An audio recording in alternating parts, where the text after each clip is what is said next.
એવી રેસીપી બનાવવાના છે કે જે તમે ક્યારેય બનાવી નહીં હોય, ક્યારેય ખાધી નહીં હોય, ક્યારેય વિચારી નહીં હોય કે તેમાંથી આપણે બને છે.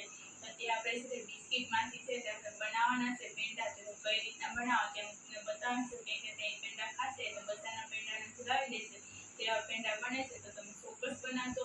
નવા હોય તો ચેનલને સબસ્ક્રાઈબ કરી દેજો, લાઈક કરી દેજો, શેર કરી દેજો અને કોમેન્ટમાં બતાવશો તમને આ વિડીયો કેવો લાગે છે. આજે આપણે છે તે બિસ્કિટના પેંડા બનાવવાના છે. તે કઈ રીતના બનાવો તે હું તમને બતાવીશું. તેના માટે અહીં આપણે છે તે પાર્લેર બિસ્કિટ લીધા છે. તો પહેલાં તો આપણે છે તે એક પેન લીધું છે, તેની અંદર આપણે ઘી નાખી દઈશું.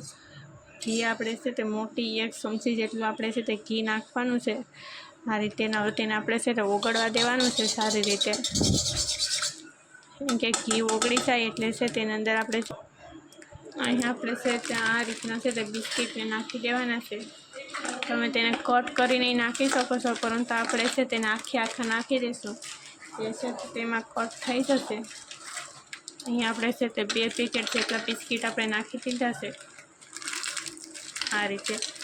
હવે છે તેને આપણે છે તે કરી નાખશું ઘીમાં. સારી રીતના શેકી નાખવાના છે આ રીતે.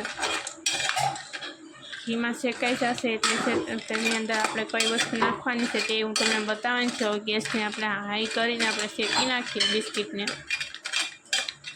આ રીતે. એટલે ઘીની સ્મેલ છે તે બિસ્કિટમાં આવી જાય એટલા માટે થઈને. હવે છે તે બિસ્કિટ છે સરસ મસાલા ઘીમાં છે તે શેકાઈ ગયા બાદ તેની અંદર આપણે છે તે દૂધ નાખવાનું છે આ રીતે. અહીં આપણે છે તે અડધા કપ જેટલું આપણે છે તે દૂધ નાખી દીધું છે.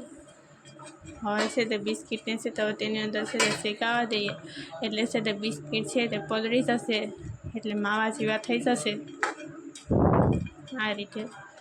તેને હલાવતા રહીશું. ગેસની ફ્લેમ મીડિયમ અથવા હાઈ રાખવી. હવે તમે જોઈ શકો છો કે આપણું છે તે એકદમ છે તે મિક્સર થઈ ગયું છે દૂધ સાથે બિસ્કિટનું. અને તોય પણ તમે જોઈ શકો છો કે થોડા છે તે આ રીતના છે તે રહી ગયા છે બિસ્કિટના કટકા. તો તેને આપણે છે તે મિક્સરમાં આપણે પીસી નાખશું.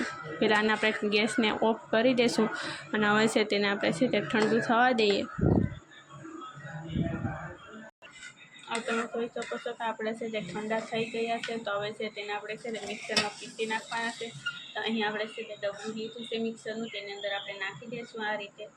એટલે છે તે એકદમ છે તે પરફેક્ટ એવા પીસાઈ જશે. એટલે બિસ્કિટના જે થોડા બધા છે તે પણ છે તે ભાંગી જશે. આ રીતના તેને આપણે પીસી નાખીએ. હવે અહીં તમે જોઈ શકો છો આપણે છે તે દરી નાખ્યું છે ને એકદમ ઘટ એવું છે તે દરાઈ ગયું છે. તમે જોઈ શકો છો. તો તેને ફરી પાછા આપણે છે તે આપણે કઢાઈમાં આપણે છે તે કરતા હતા તેની અંદર નાખી દેવાનું છે આ રીતે. પછી તેને ફરી પાછા આપણે મૂકી દેવાનું છે ગેસ ઉપર. હવે તમે જોઈ શકો છો કે ફરી પાછું આપણે છે તેને ગેસ ઉપર મૂકી દીધું છે. અને હવે છે તેની અંદર આપણે છે સારી રીતના આપણે ગેસને છે તે મીડિયમ રાખી અને તેને આપણે આ રીતના છે તો હલાવતું થવાનું છે. એટલે નીચે ચીપકે નહીં અને ઘટ થઈ જાય ત્યાં સુધી આપણે સૌથી હલાવતું રહેવાનું છે આ રીતે.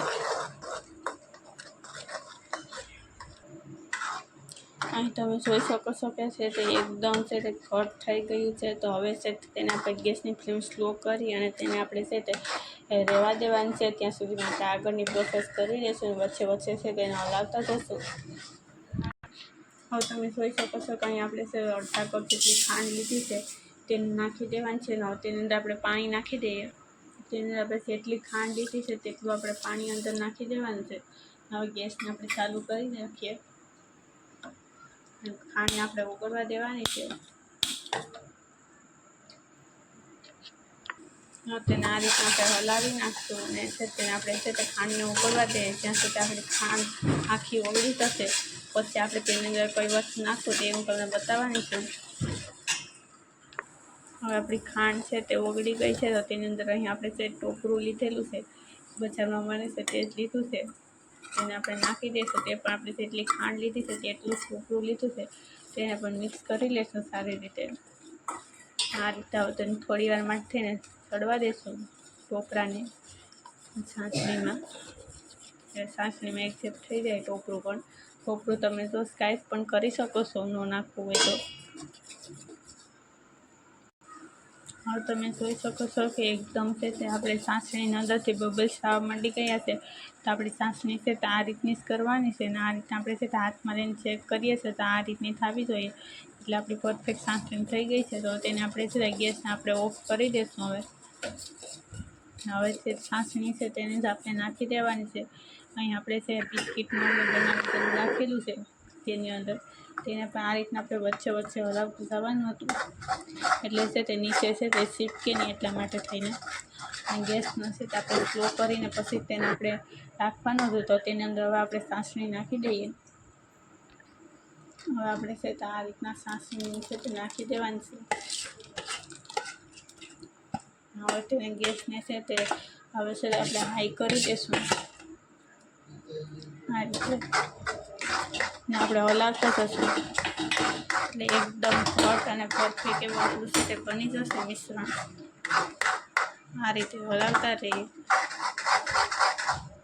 અને જ્યાં સુધી છે તે ઘટ ન થાય ત્યાં સુધી આપણે તેને હલાવતું રહેવાનું છે.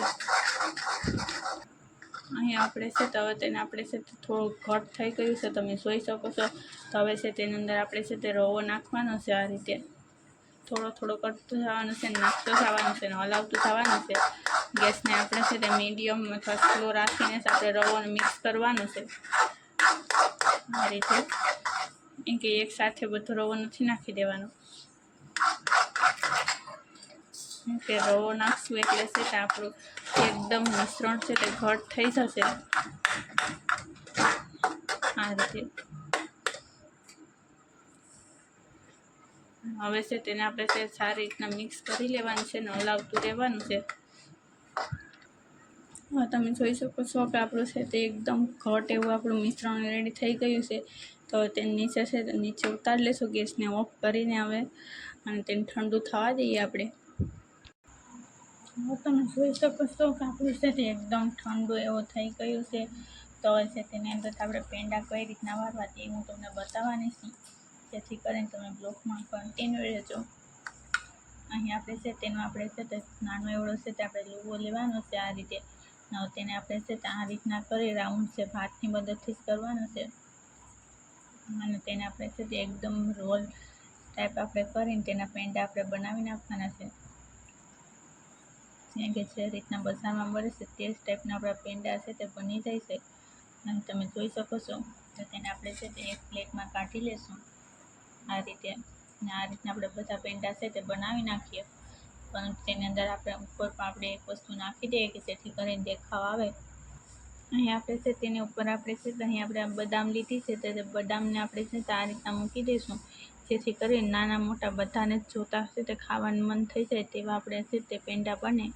એટલા માટે થઈને હવે આ રીતના આપણે બધા પેંડા આપણે બનાવી નાખીએ.